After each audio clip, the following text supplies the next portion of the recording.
नमस्कार. तुम्हाला तुमचं स्वप्नातलं घर बांधायचे विचार करताय, पण तुम्हाला योग्य हाऊस डिझाईन मिळत नाही आणि जे डिझाईन भेटतात त्यात तुम्ही समाधानी नाही आहात आणि तुमचा पण प्लॉट 25x45 आहे. तर मी त्यावर आज एक सोल्युशन घेऊन आलो आहे.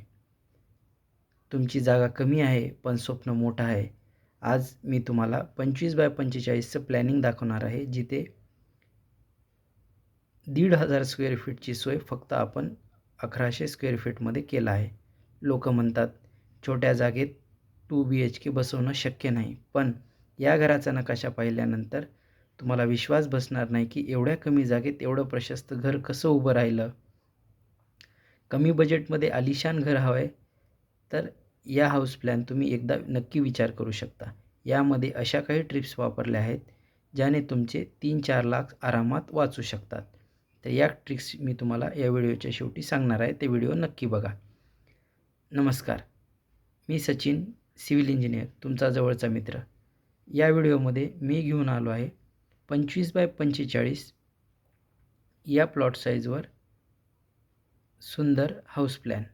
चला तर मग या हाऊस प्लॅनची सविस्तर माहिती घेऊया. मित्रांनो, मी कोणताही हाऊस प्लॅन डिझाईन करताना 3 गोष्टींना प्राधान्य देतो.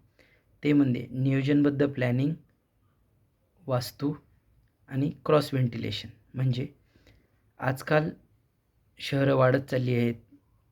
मोकळी हवा, पुरेसा सूर्यप्रकाश मिळणे अवघड झाले आहे. कारण आपल्या प्लॉटच्या तिन्ही बाजूला हे बांधकाम आधीच झालेले असतात. त्यामुळे डिझाईन करताना वास्तू म्हणजेच आपल्या प्लॉटच्या दिशेनुसार वास्तू, नियोजनबद्ध प्लॅनिंगमध्ये येतं आपल्या जागेचा पुरेपूर वापर. आणि नंबर 3 आहे क्रॉस व्हेंटिलेशन. क्रॉस व्हेंटिलेशन कशासाठी? लिव्हिंग हॉल, बेडरूम्स, वॉशरूम आणि किचन. चला तर मग आपण आजचा हा सविस्तर प्लॅन पाहूया. सुरुवातीला मित्रांनो आपण पार्किंग डिझाईन केली आहे, ज्याची साईज असणार आहे 10x14. यामध्ये तुम्ही एक SUV आणि 2 बाईक्स आरामात पार्क करू शकता. आपण स्टेअरकेस या बाहेरच्या बाजूला दिलेले आहेत. त्याच्या बाजूला आपण एक मोठं गार्डन दिलेलं आहे. पार्किंगमधून आतमध्येच एंटर करताच एक मोठा असा लिव्हिंग हॉल आपण डिझाईन केलेला आहे. लिव्हिंग हॉलच्या समोर आपण ओपन किचन डिझाईन केलेलं आहे. किचनच्या बाजूला आपण कॉमन वॉशरूम डिझाईन केलेली आहे. हॉलमधूनच तुम्हाला 2 बेडरूमचे एंट्रन्स मिळणार आहेत. बेडरूम या प्लॉटच्या पाठीमागच्या साईडला डिझाईन केलेले आहेत. याचं सगळ्यात महत्त्वाचं कारण म्हणजे बेडरूममध्ये लागणारी प्रायव्हसी. एक बेडरूमला अटॅच वॉशरूम असणार आहे आणि एक बेडरूमसाठी कॉमन वॉशरूम आपण डिझाईन केलेला आहे. तर ही झाली आपली प्लॅनिंग. तर ह्या प्लॅनिंग म्हणजे नियोजनबद्ध डिझाईन आपण कसं केलेलं आहे. तर लिव्हिंग हॉललाच आपण अटॅच डायनिंग हॉल दिलेला आहे, जे की कॉमन वॉशरूमच्या समोर असणार आहे. लिव्हिंग हॉल आपण मोठा डिझाईन केलेला आहे, ज्यामध्ये तुम्ही मोठा सोफा, TV युनिट आरामात सेट करू शकता. किचन आपण L साईजमध्ये दिलेलं आहे. ते मोठं किचन असणार आहे, ज्यामुळे या किचनचा तुम्ही पुरेपूर उपयोग करू शकता. एका बेडरूमला आपण अटॅच टॉयलेट दिलेलं आहे. बेडरूम या आपल्या स्टँडर्ड साईजपेक्षा मोठ्या असणार आहेत.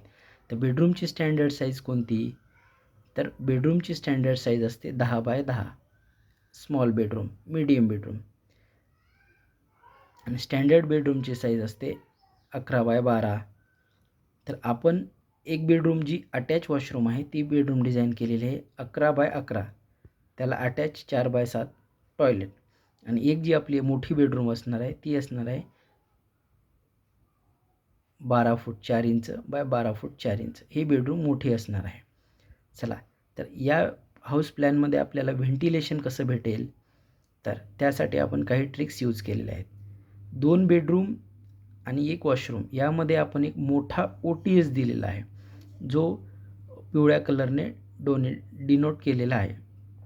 त्या बाजूला आपण 3 विंडो सोडलेले आहेत. एक विंडो असणार आहे मास्टर बेडरूमसाठी, एक विंडो असणार आहे बेडरूमसाठी आणि एक विंडो असणार आहे वॉशरूमसाठी. आणि त्यामध्यात असणार आहे OTS काय असतो? OTS म्हणजे ओपन टू स्काय. तुम्ही या प्लॅन म्हणजे 2 फ्लोअर बांधताल, 3 फ्लोअर बांधताल, तर प्रत्येक फ्लोअरला तेवढा स्पेस हा ओपन असतो. आणि जो टेरेसला ओपन होतो. त्या ओपन स्पेसमधून तुम्हाला मोकळी हवा, खेळती हवा, पुरेसा सूर्यप्रकाश दिवसभर भेटत असतो. किचनला पण आपण एक मोठी विंडो दिलेली आहे आणि ती विंडो आपण पार्किंगमध्ये ओपन करतो, ज्यामुळे दिवसभर घरामध्ये आरामात सूर्यप्रकाश येत असतो. लिव्हिंग हॉलसाठी आपण व्हेंटिलेशन डिझाईन केलेलं आहे, मोठी अशी विंडो देऊन. ती विंडो ओपन होते स्टेअरकेसला. तर अशा या काही ट्रिक्स वापरून आपण हा प्लॅन डिझाईन केलेला आहे. तुम्हाला जर G+1, G+2 याच प्लॉट साईजवर बांधायचे असेल तर तुम्ही सेम प्लॅन फर्स्ट फ्लोअर आणि सेकंड फ्लोअरवरती पण डिझाईन करू शकता. म्हणजे सेम डिझाईन फर्स्ट फ्लोअर आणि सेकंड फ्लोअरवरती पण अप्लाय करू शकता.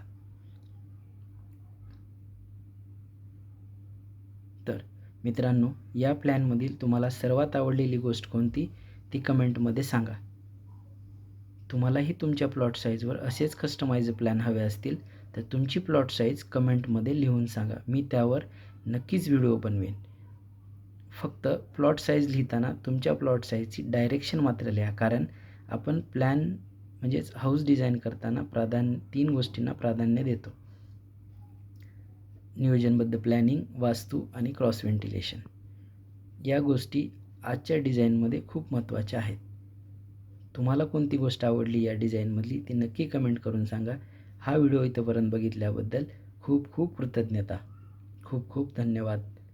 चला तर मग पुढचा व्हिडिओ येईपर्यंत धन्यवाद.